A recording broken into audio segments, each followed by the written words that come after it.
A truckie stands in front of his historic truck. That's the first thing they say, look, the driver's all right, but you've had a truck go over. And so I just feel tingly and I just get goosebumps even thinking about it, because it's just the last thing you want to hear. We have had an incident where a driver didn't make it, which was our son, so that was pretty big. Title: Rollover Awareness.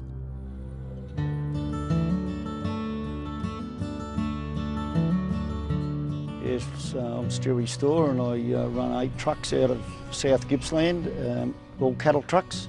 After 40 years of driving and probably 10 million Ks, I was unfortunate to have an accident and a rollover on the entrance to the Balti Bridge. When we first started investigating this, we come across the popular belief that the prime mover always went first. A flatbed semi rolls over on a skid pan. We're showing here now that the trailer always goes first.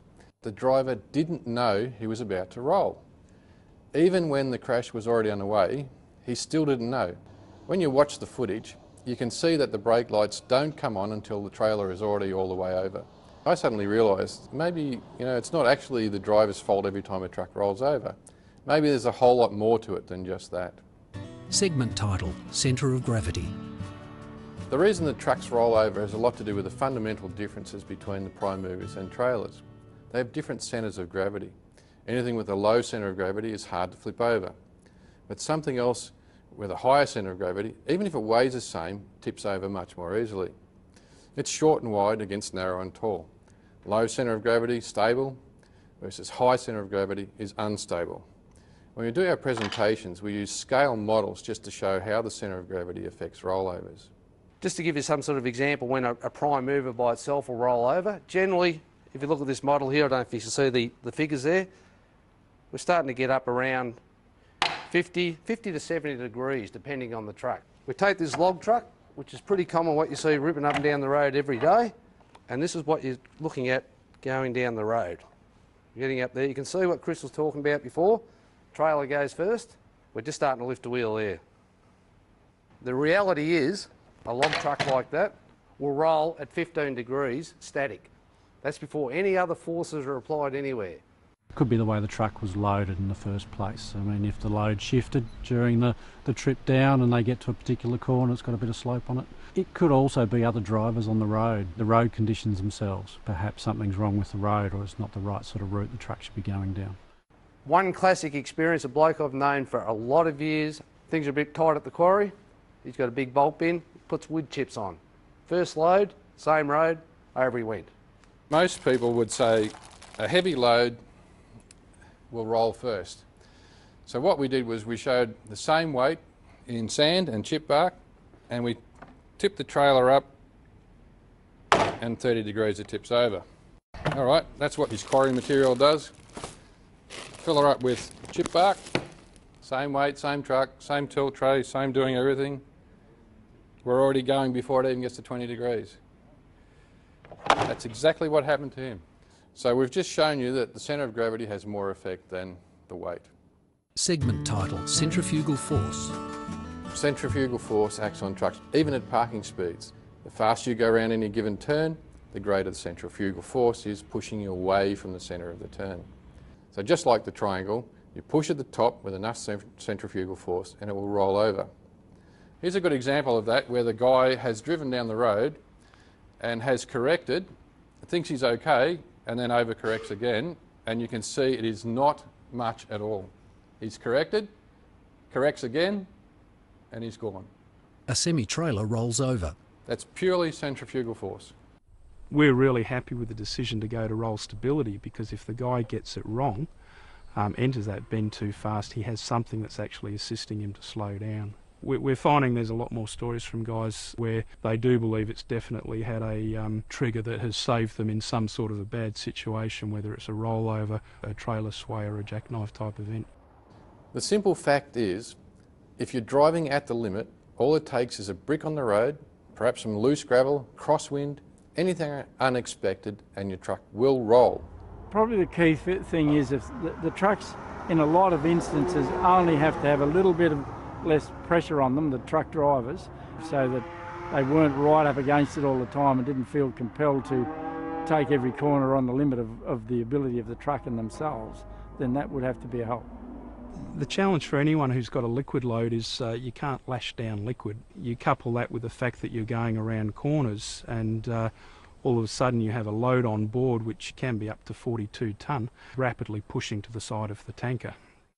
This is a model of as true to life as you can get of milk actually sloshing in a tanker. It continues on for quite some time. Going through a roundabout, sloshes backwards and forwards. The timing is critical. Our animation shows that in an S-bend, the problem is we've got a dynamically moving centre of gravity.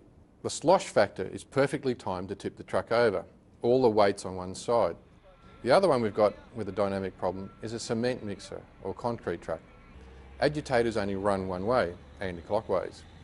That means all the material is packing up on one side. If you go around a left-hand bend with that material packing up on one side, you've got a bit of a problem because all your weight's on that side. Segment title, putting it all together. We're starting to align all these forces. We're starting to add them all up. We've got our dynamic forces, our static forces, centrifugal force, and whatever other forces. When you start to put all those together, it becomes an accumulative type of effect. But in most cases, these things can be overcome by one simple thing. That's what we call the 1K factor. 1 kilometre an hour will be the difference between staying on your wheels, not knowing there's ever been a problem, and the other one is actually imminent disaster. If you're aware and you add more than 1 kilometre an hour space, something like 5 kilometres an hour headroom, you will get home without a rollover. We've had significant reductions over the last 2 years in truck incidents. 60% reduction in truck accidents in Vic Forest's area. So the code of behaviour along with some other training programs has been really significant. The big stick is always there and Vic roads are clear that they will use that if they need to, but it's about education first up, and they've been really helpful with us in working with our drivers and contractors. We found that, more often than not, driver's not malicious in any way, shape or form. It's more he's 1K could be all it is, like they say in the presentation today. So yeah, it could be as little as that. We spent 10,000 on training, would be peanuts compared to what a single rollover costs us. Start off with the drivers because they're out there on the road, but make sure management and schedulers and everyone else understand these things too. The police crash investigator. I've attended hundreds of fatal collisions and many of which have involved trucks that have rolled over.